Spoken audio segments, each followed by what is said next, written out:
മോളുടെ പിറന്നാളായിരുന്നു. 2 വയസ്സ്. എത്ര വേഗം വളർന്നുകൊണ്ടിരിക്കുന്നത്. ഞാനും മോളും കൂടെ രാവിലെ തന്നെ അടുത്തുള്ള ശിവക്ഷേത്രത്തിലേക്ക് പോയി. രാവിലെ തന്നെ കുളിച്ച് അമ്പലത്തിൽ പോയി പ്രാർത്ഥിക്കുകയും വെറും വയറ്റിൽ ആ തീർത്ഥജലം കുടിക്കുന്നതും ഒരു സുഖമുള്ളത് തന്നെയല്ലേ. ഇവിടെ വിശാലമായ സ്ഥലമുള്ളത് കൊണ്ട് റിദ്ധി ഓടിച്ചാടി കളിക്കുകയാണ്. ഒന്ന് ഫോട്ടോക്ക് പോസ് ചെയ്യാൻ വേണ്ടി പറഞ്ഞതാണ്. അയ്യോ, ഈ വിളക്കൊക്കെ വന്ന് ഇവളുടെ തലക്കിടിക്കുവാവോ. അമ്പലത്തിൽ പായസം എനിക്കെന്തോ ഇഷ്ടമാണ്.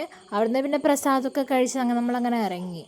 തിരിച്ചു വരുമ്പോൾ വയലിലൂടെ വരാമെന്ന് വെച്ചു. അതാകുമ്പോൾ കുറച്ച് പ്രകൃതി ഭംഗിയൊക്കെ ആസ്വദിച്ച് കുറച്ച് ഫോട്ടോസൊക്കെ എടുത്ത് അങ്ങനെ പതിയെ വരാമല്ലോ. ആ വഴിയിലൂടെ ആരും അങ്ങനെ പോവാത്തത് കൊണ്ട് പുല്ലൊക്കെ മുളിച്ച് അയ്യോ കഷ്ടപ്പെട്ട് പോകുന്ന വഴിയിലാണെങ്കിൽ ആഫ്രിക്കൻ ഓച്ചിൻ്റെ തോടും ചാണകവും അയ്യോ ഇതൊക്കെ താണ്ടി നമ്മൾ എങ്ങനെയോ കരക്കെത്തി. ഇവിടെ നല്ലൊരു വ്യൂ ആണ്.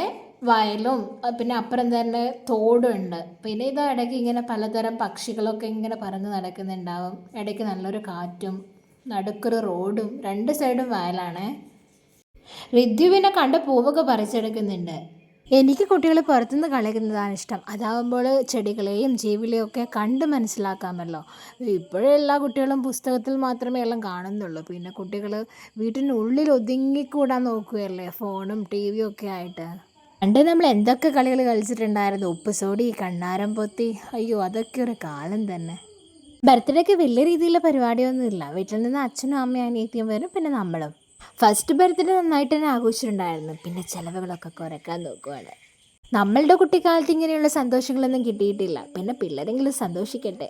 വീട്ടിലെത്തി ചെറുതായിട്ടൊന്ന് അലങ്കരിച്ചു. പിന്നെ അടുക്കളയിലേക്ക് അങ്ങ് കയറി. എന്തെങ്കിലും സ്പെഷ്യലായിട്ടൊക്കെ വേണ്ടേ. ഇതാ നമ്മളുടെ ബർത്ത്ഡേകൾ സുന്ദരിയായിട്ട് ഇറങ്ങിയിട്ടുണ്ട്. മധുരമില്ലാതെ എന്ത് ആഘോഷമല്ലേ. കുട്ടികൾക്കൊക്കെ വൈറ്റ് ഫോറസ്റ്റ് ആണ് ഇഷ്ടം. അപ്പോൾ ചെറിയൊരു കേക്ക് വാങ്ങിയിട്ടുണ്ടായിരുന്നു. പിന്നെ അമ്മയും അച്ഛനൊക്കെ വരുമ്പോൾ ലഡുവും ചോക്ലേറ്റൊക്കെ കൊണ്ടുവന്നിട്ടുണ്ടായിരുന്നു. അമ്മയും അച്ഛനും അനിയത്തിയൊക്കെ വരാൻ ലേറ്റ് ആയിട്ടുണ്ടായിരുന്നു. അനിയത്തി ഡ്യൂട്ടി കഴിഞ്ഞിട്ടാണ് വരുന്നത്.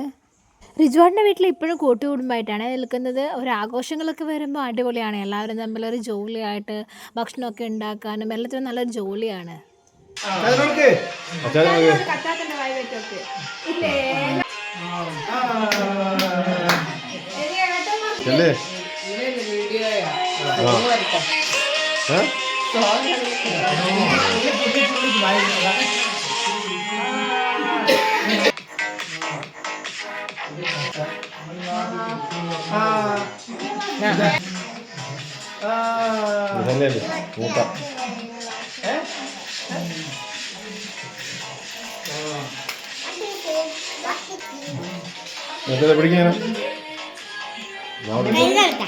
എല്ലാവരും അങ്ങോട്ടും ഇങ്ങോട്ടും കേക്കൊക്കെ കൊടുത്ത് ഗിഫ്റ്റൊക്കെ കൊടുത്ത് ഈ ഒരു ദിവസം അടിപൊളിയാക്കി.